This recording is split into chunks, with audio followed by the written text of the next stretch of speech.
కొన్ని సంస్థలు, కొన్ని కట్టుబాట్లు ఇదే ఇలా ఉండాలి.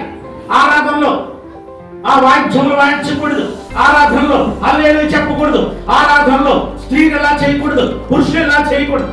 రకరకాల ఆరాధన అనేది హృదయం నుండి వస్తుంది. ఆమేన్. ఆరాధనకు ఒక పద్ధతులే.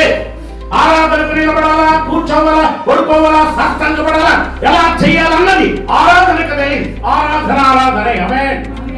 ఆరాధించు వారికి మనము ఏదో నేర్పకూడదు. ఇది నా అక్షము కాదు నేర్పడానికి. ఆరాధన ఆ యొక్క గుళ్ళు నుండి రావాలి, మనసు నుండి రావాలి. పూర్ణ మనసుతో, పూర్ణాత్మతో దేవుడు ఆరాధించువారుగా ఉండాలి. బాతులు కథలు చెప్పిన బాతులు నీటిలో చాలా చక్కగా తిరుగుతూ ఉంటాయి.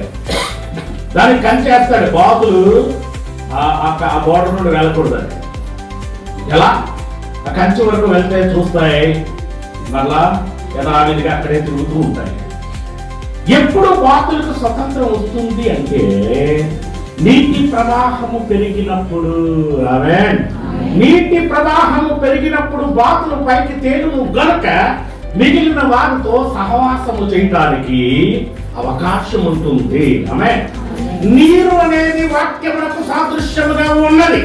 వాక్యమును ధ్యానించుడే కాకుండా వాక్యపు వెలుగులోనికి, వాక్యపు అంచులోనికి వెళ్ళాలి. ఆమేన్. ఒకవేళ కనుక అంచుకు వెళ్ళలేనట్లయితే అవతల గట్టు జరిగే విషయాన్ని నువ్వు గ్రహించలేవు. ఆమేన్. అవతల గట్టు జరిగే విషయాన్ని నువ్వు ఎందుకు గ్రహించాలంటే నువ్వు అవతల గట్టుకి వెళ్ళబోతున్నావు. ఆమేన్.